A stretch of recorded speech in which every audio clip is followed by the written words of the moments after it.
Situasi yang mirip Pilgub DKI 2017 sepertinya terjadi lagi sekarang. Karena para kelompok garis keras itu tahu Ganjar jauh lebih keras dari Jokowi kalau masalah radikalisme. Dengan isu radikalisme saja cukup menghancurkan nama Anies. Apalagi sekarang Abu Bakar Ba'asyir, tokoh garis keras, secara terang-terangan mendukung Anies. Selalu membaca konteks ya. Kalau kita mendengar statement-statement dan pidato Pak Prabowo, ini kan pasca debat memang selalu mengarah kepada Anies Baswedan. Ada calon yang ngomong ngasih skor 11 dari 100. Emang gue pikirin. Itu yang pertama. Baru kemudian soal ucapan kebaikan yang kemudian dibalas dengan air tuba, kemudian dianggap malin kundang dan seterusnya.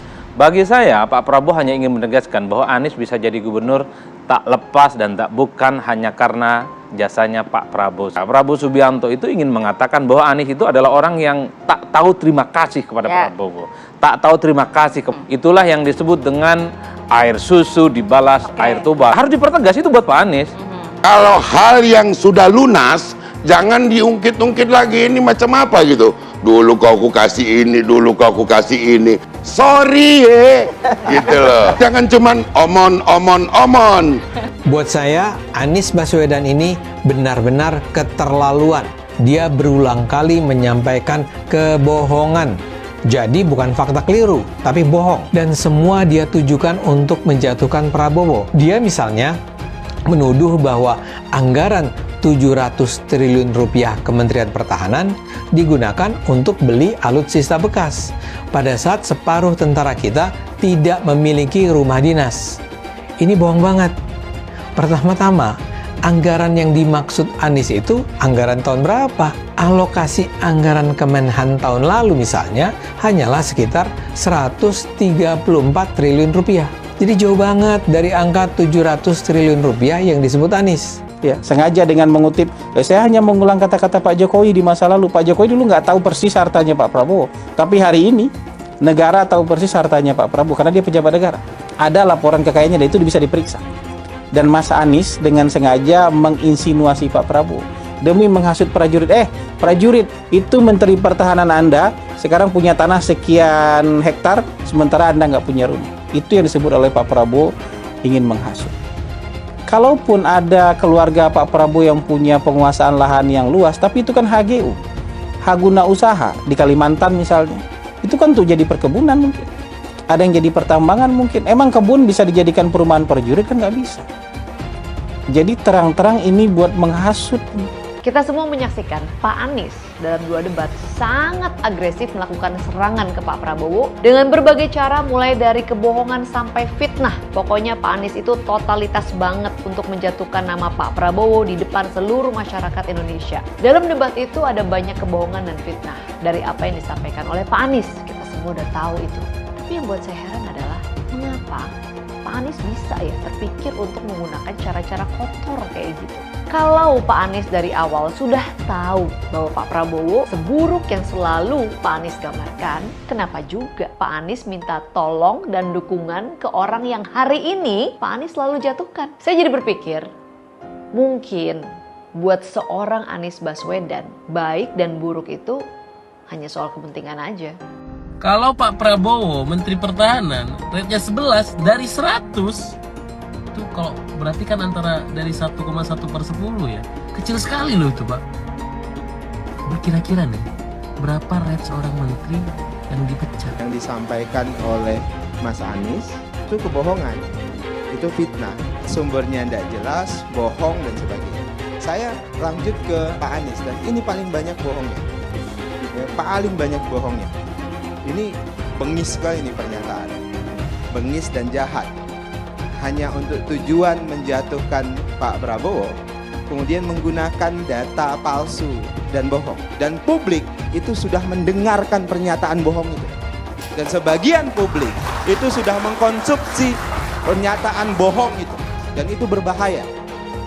Itu pernyataan bohong yang luar biasa.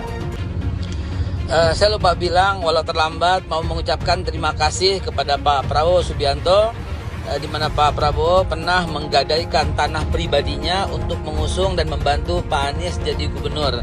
Sekali lagi terima kasih Pak Prabowo ya, karena bantuan Bapak dan sumbangsi serta secara pribadi Bapak menggadaikan tanah ya untuk membantu Pak Anies jadi gubernur. Jadi sekali lagi terima kasih. Walau terlambat, nggak apa-apa, ucapkan terima kasih. Bisa dicek Pak Jokowi sendiri. Saya sudah menyampaikan Bapak Presiden, saya sebelum jadi menteri, saya berusaha, saya menguasai lahan hak guna usaha. Ya. Hak guna usaha. Kemarin juga salah-salah melulu itu. Bukan 343.000 hektar, bukan. Mendekati 500.000 hektar.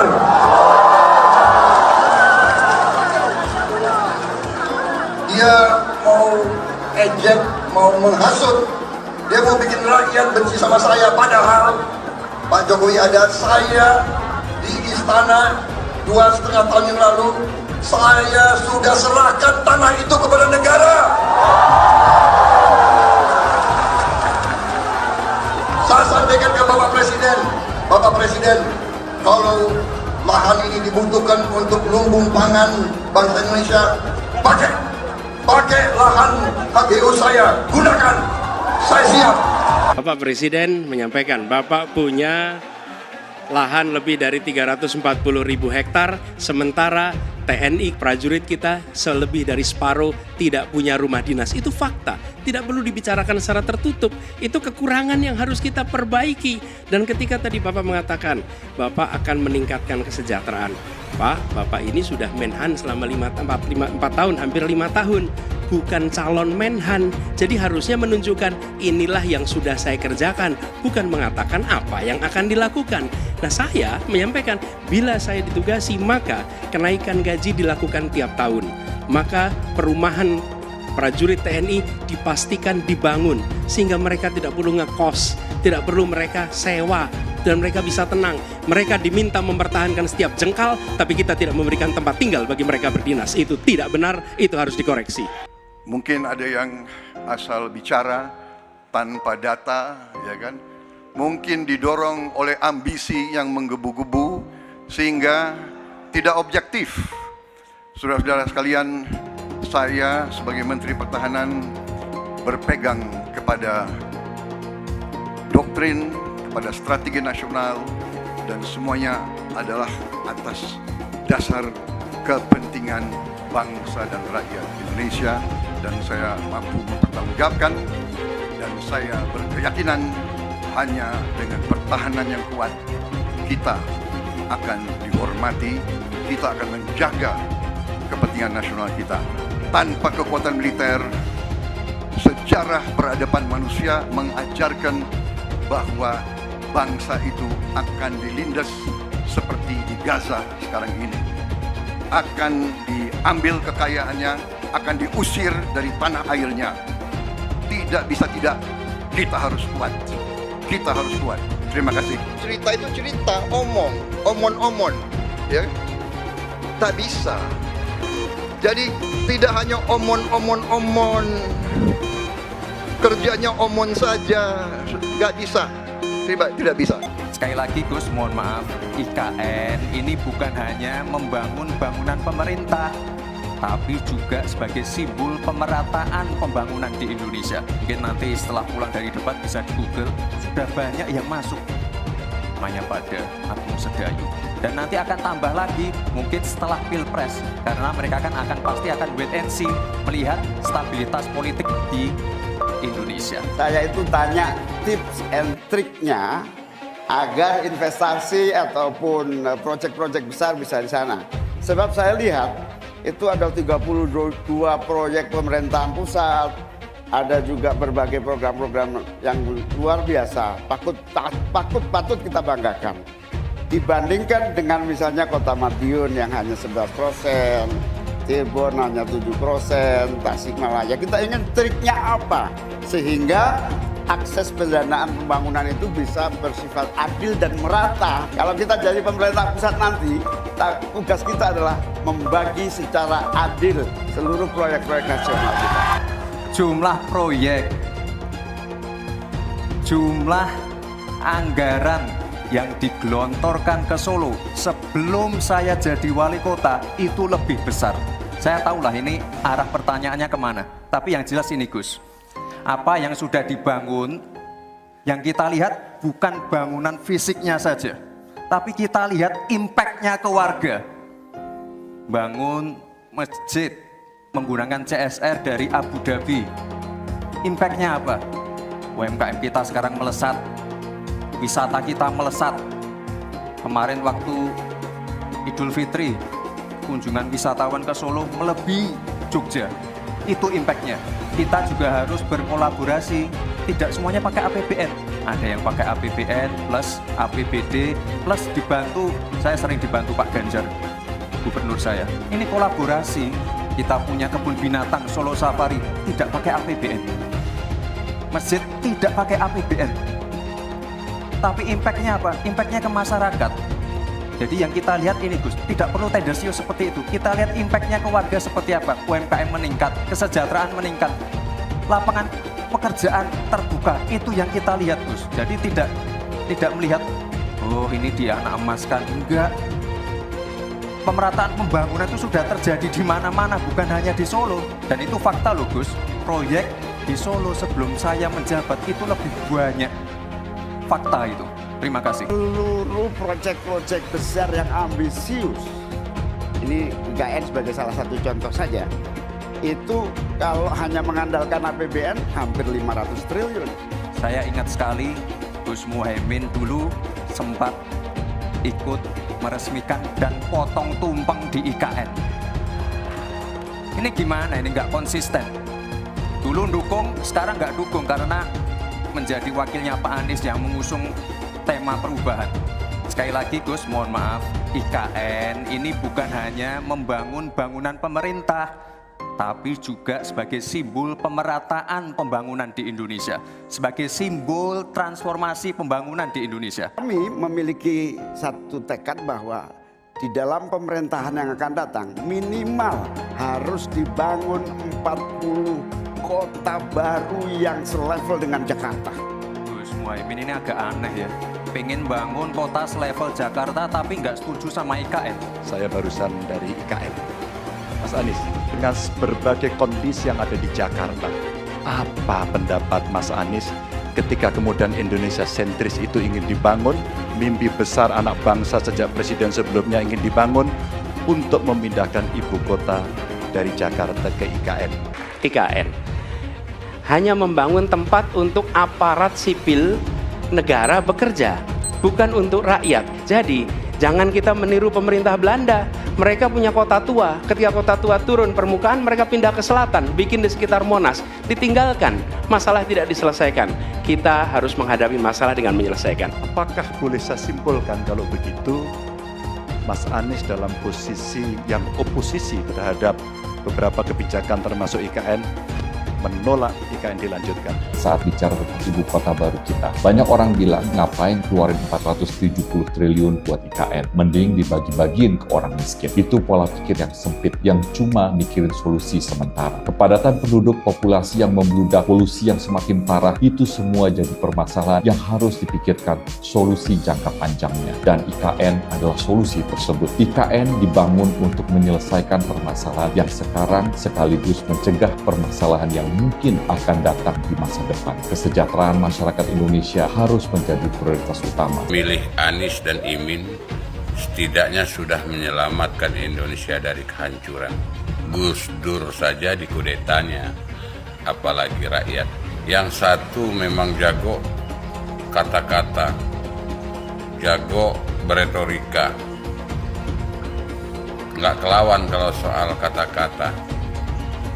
Di sisi lain, kita sama-sama melihat yang sudah ditulis pakai tangan dia sendiri, pakai hati dia sendiri, lagi dia ingkari, apalagi hanya mengandalkan kata-kata dan janji. Pun demikian dengan janji Cak Ponimin. Gus Muhaimin memberikan program siapapun yang hamil yang ada di muka bumi Indonesia ini akan diberikan tunjangan selama hamil. Karena itu yang masih jomblo secepatnya nikah, hamil dibiayai kehamilannya oleh Gus Muhaimin, akan mendapatkan subsidi, akan mendapatkan tunjangan rata-rata 6 juta selama kehamilan. Gus Muhaimin dan PKB menang. Semua yang punya sepeda motor, BBM-nya kita subsidi gratis tanpa biaya. Siapa yang di sini punya sepeda motor? Tahun 2024 PKB menang, Gus Muhaimin presiden, disubsidi serendah-rendahnya harga subsidi BBM. Kalau PKB sekarang bukan PKB Gus Dur, ini PKB Caimin. Jadi beda, PKB-nya sudah beda. Jadi nggak bisa lagi menurut saya, memang masih tetap jualan nama Gus Dur, itu ada larangannya jelas sekali. Tapi ya namanya orang masih mencuri-curi, kebiasaan kayaknya mencuri-curi. Mencuri partai, sekarang mencuri gambar. Gus Dur pendiri partai, orang yang dikatakan oleh Caimin sebagai guru politiknya, malah dikudeta, apalagi rakyat. Susah kan mau milih pemimpin seperti itu nanti? Pak Prabowo hari ini adalah calon presiden dari Partai Gerindra. Saya sampaikan berkali-kali bahwa saya tidak ingin menjegal, saya tidak mau menjadi orang yang dibawa untuk berhadapan dengan Pak Prabowo dan menghentikan Pak Prabowo. Saya tidak mau. Dan saya katakan itu kepada siapapun yang datang kepada saya untuk berbicara tentang calon presiden. Yang nanti anak saya dan anak-anak saya akan ingat itu. Nah, saya tidak mau mengkhianati, menikam pada orang yang dulu sudah bekerja, membantu, dan berjuang bersama. Jangan sampai Indonesia jatuh ke tangan pembohong. Jangan sampai Indonesia jatuh ke tangan Anies Baswedan. Anies pintar asumsi bukan pintar bicara, tidak pintar kerja.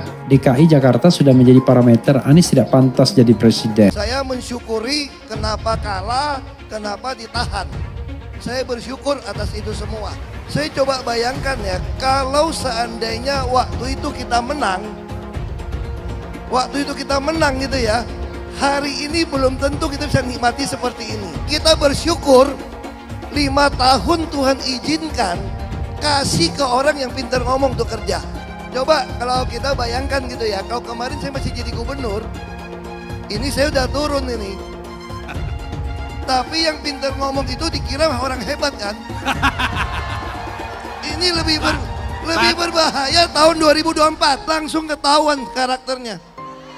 Langsung ketahuan itu. Di saya juga ada kutipan Pak di kamar saya Pak. Tulisannya, Jakarta telah mengambil keputusan yang fatal.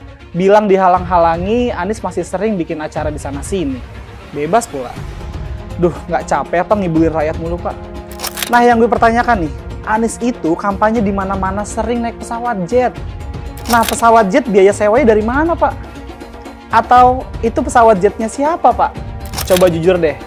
Karena setahu gue nih, itu punya bos Anda, Surya Paloh. Anies bicara soal pendidikan. Padahal waktu dia di Jakarta, dia sendiri nggak mampu buat memberikan bangku sekolah yang cukup waktu mimpin di Jakarta. Artinya, dia nggak mampu memberikan bukti kalau omongan dia itu bisa dilaksanakan. Anies bilang, setiap jabatan harus diisi sama orang-orang yang kompeten. Lah, faktanya di Jakarta, beberapa jabatan diisi sama orang-orang dekatnya dia. Nggak kompeten pula. Terus TGUPP, itu yang jumlahnya seabrek-abrek, fungsinya buat apa, Pak? Kok Jakarta makin berantakan sih?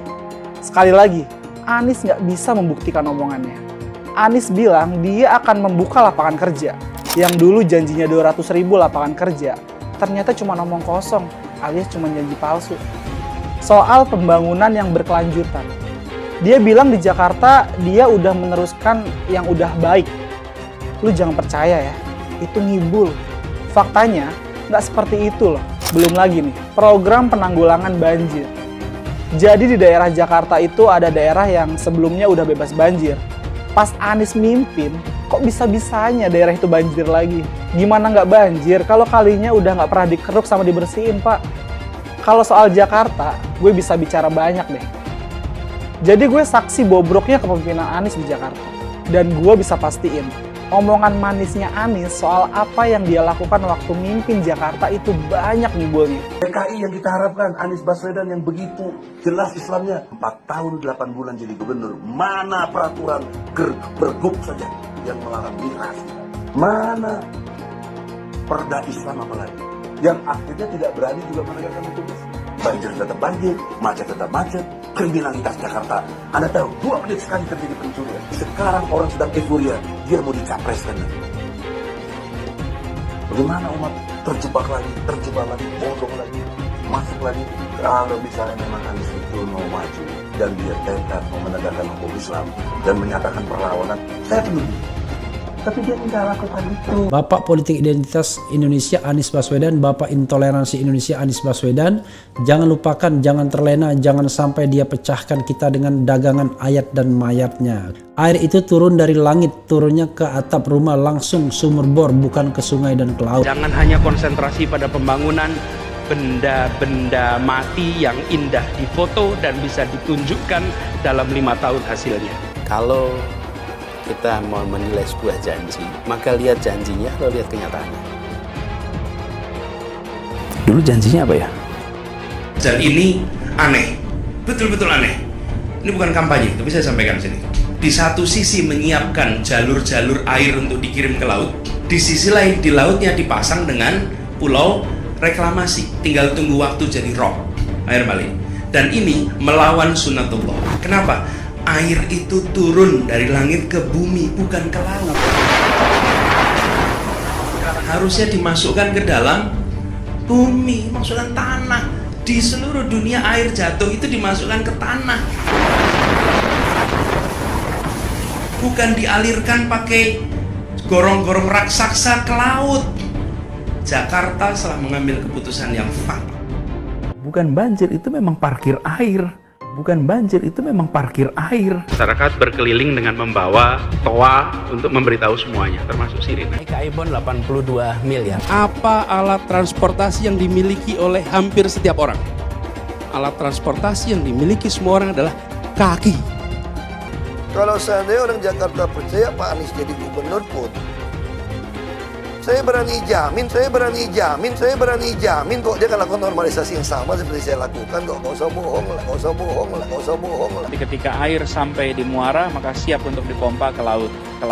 Pancasila Soekarno, ketuhanan ada di pantai. Anak Tuhan dari mana? Kalau Yesus anak Tuhan, bidangnya siapa? Besok di seluruh wilayah Indonesia kami katakan damai.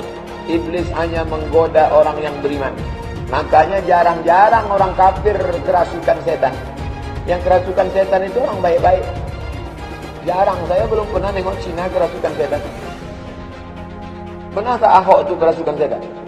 Enggak, setannya juga. Karena sesama setan jarang saling menggoda. Karena di salib itu ada jin kafir. Haleluya. Kepalanya ke kiri apa ke kanan?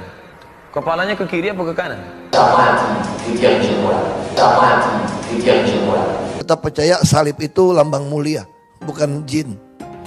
Kok ketawa? Aku nggak nyindir siapa-siapa loh. Saya nggak pernah mundur untuk kebenaran, keadilan, kejujuran, dan peri kemanusiaan. Gue nggak pernah mundur. Dan gue nggak pernah takut juga sama lu. Siapapun yang rasis, gue akan hadapin. Karena rasis itu tidak berperi kemanusiaan. Sama saya ditanya dulu kan, kamu nyesel nggak statement kamu di Pulau Seribu sehingga masih masuk penjara? Tidak pernah nyesel, karena saya mengatakan kebenaran. Anies menuduh Jokowi melakukan penjagalan. Padahal Anies lupa pada rekam jejaknya sendiri di tahun 2017, di mana Anies melakukan penjagalan terhadap Ahok. Semua cara dilakukan, termasuk melakukan politik identitas berbasis agama, sampai-sampai menggunakan kelompok FPI, HTI, dan kelompok intoleran lainnya. Sudah barang pasti, Anies tidak akan melanjutkan program-program Jokowi. Legasi-legasi dari Pak Jokowi akan dihancurkan oleh Anies. Programnya akan diacak-acak oleh Anies Baswedan. Lihat Jakarta, hancur semua. Semisalnya Anies menang, maka Ibu Kota Baru atau IKN nggak akan jalan. Pembangunan akan di-stop. Kita bisa melihat rekam jejak Anies saat menjabat di Jakarta selama 5 tahun. Tidak ada satupun janji yang dipenuhi dan tidak ada kinerja yang bisa dibanggakan. Dari DP 0%, GOC, kelebihan bayar, Formula E, banjir, sumur resapan, jalan rusak, dan gonta-ganti nama jalan. Jika Anies menang, maka FPI dan HTI, Ormas Khilafah, akan kembali. Apa kita mau Pancasila diganti oleh Khilafah? Bagian Indonesia Timur yang mayoritas non-Muslim pasti tidak akan setuju dengan Khilafah. mungkin Indonesia akan bubar jika Anies memimpin. Perkataan Ahok sudah terbukti dan Jakarta sudah menjadi korban. Jangan biarkan Indonesia menjadi korban kibulan Anies Baswedan. Isu bahwa akan ada koalisi Ganjar dan Anies nanti di putaran kedua makin kencang dihembuskan oleh pendukung Prabowo. Sebenarnya dalam hati saya ketawa dengar isu itu, tapi sekaligus bahagia. Ketakutan terbesar Prabowo, Jokowi, dan Istana adalah bergabungnya koalisi Ganjar dan Anies di putaran kedua. Dan ini mirip Pilgub DKI tahun 2017. Waktu Ahok ada di posisi puncak survei, tapi hasil pemilihannya itu tidak bulat di angka 50%. AHY kemudian tersungkur dan akhirnya pendukung AHY gabung dengan Anies yang sejak awal selalu ada di nomor buncit hasil survei. Kenapa saya bahagia? Dengan isu yang mereka hembuskan akan ada koalisi Ganjar dan Anies itu berarti mengkonfirmasi prediksi saya bahwa Pilpres 2024 ini tidak akan berlangsung satu putaran seperti yang mereka propagandakan. Pilpres akan berlangsung 2 putaran. Kenapa pendukungnya AHY bisa gabung dengan Anies waktu itu? Karena mereka punya musuh bersama, yaitu Ahok. Dan konsep koalisinya memang asal bukan Ahok pada waktu itu yang menyatukan mereka semua. Dan kita tahu Ahok yang selalu merajai survei akhirnya tumbang dikalahkan oleh Anies Baswedan. Surveinya Prabowo sebenarnya udah mentok dan tidak akan pernah mencapai 50% dan stagnan di angka survei 40%-an. Dengan begitu, mau nggak mau Prabowo harus bersiap-siap masuk putaran kedua Pilpres yang jelas akan merugikan dia karena potensi kalahnya itu sangat besar.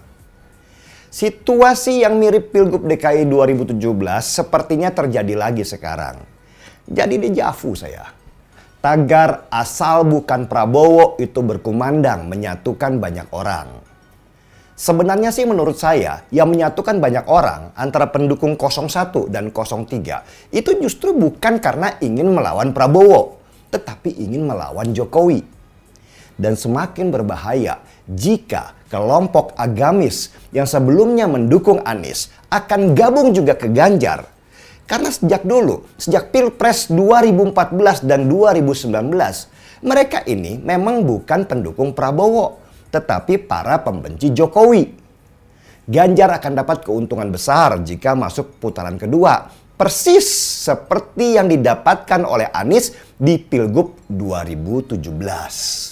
Inilah yang ditakutkan oleh Prabowo dan Jokowi. Dan yang ditakutkan oleh Prabowo dan Jokowi justru bukan Anies yang masuk putaran kedua, tetapi Ganjar.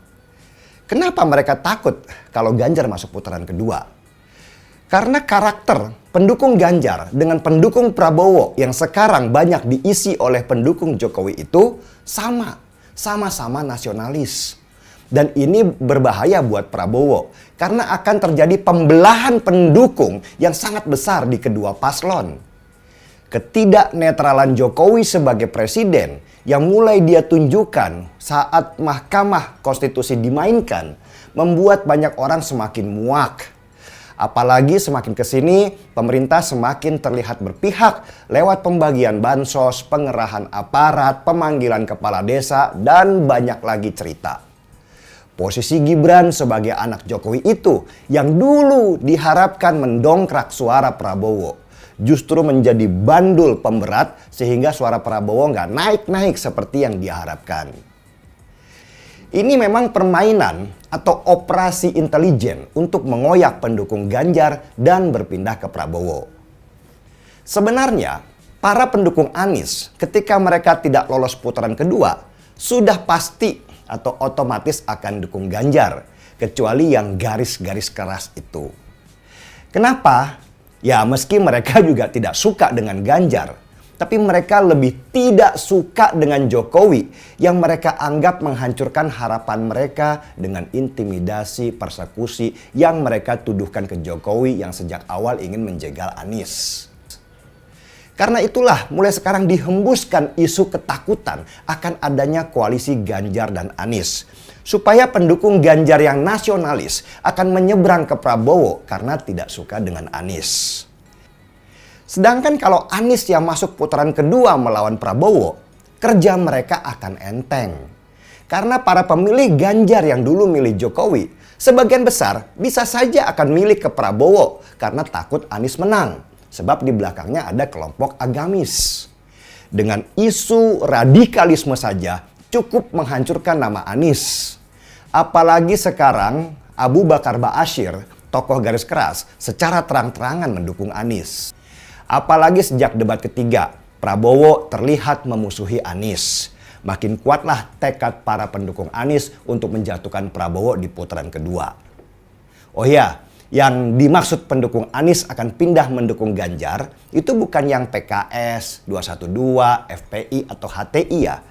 Karena para kelompok garis keras itu tahu Ganjar jauh lebih keras dari Jokowi kalau masalah radikalisme. Tetapi yang dari PKB, yang dari Nasdem, ini dua partai yang punya potensi untuk mendukung Ganjar di putaran kedua. Mereka akan all out untuk mengalahkan Prabowo karena ketidaksukaan mereka pada Jokowi yang semakin membesar hari demi hari. Sedangkan yang garis keras itu hanya sebagai bonus tambahan saja. Inilah yang membuat istana sekarang panik. Bahaya buat mereka kalau masuk putaran kedua dan Ganjar akan berhadapan dengan Prabowo. Jadi buat kalian, para pendukung Ganjar, gak usah termakan propaganda kubu lawan. Fokus saja, loloskan Ganjar dan Mahfud di putaran kedua. Dan di putaran kedua itu nanti barulah kita keluarkan jurus pamungkas biar mereka bisa rasakan apa artinya kalau rakyat yang bergerak. Putaran kedua kita mainkan sama-sama. Bisa-bisa suara Prabowo tergerus habis. Karena itulah pembagian bansos-bansos semakin dimasifkan dan propaganda pemilu satu putaran pun semakin digaungkan. Buat saya sih ukurannya jelas. Semakin sering Jokowi turun ke daerah-daerah dan bagi-bagi bansos, maka itu tanda beliau semakin panik dan berusaha bantu Prabowo supaya menang. Itu logika berpikir sederhananya aja. Saya mau nanya, coba sebutkan, apa sih yang membuat kalian senang terhadap Anies? Apa sih kelebihannya? Apa sih yang sudah dilakukan sesuai dengan janjinya? Saya yakin kalian tidak bisa menjawab ini. Tolong tuliskan satu saja kelebihan Anies Baswedan di kolom komentar. Jokowi takut legasinya dirusak Anies Baswedan. Lihat Jakarta, hancur semua. Publik menyoroti sejumlah gerakan yang dilakukan oleh Joko Widodo alias Jokowi di Indonesia. Hal tersebut merupakan respon yang cukup wajar. Hal tersebut karena adanya ketakutan dalam Jokowi. Presiden menurutnya di tengah kelimpungan dengan adanya kemungkinan bahwa kemenangan yang diraih oleh Anies Baswedan. Hal tersebut dapat berujung pada hancurnya sejumlah program dari Jokowi.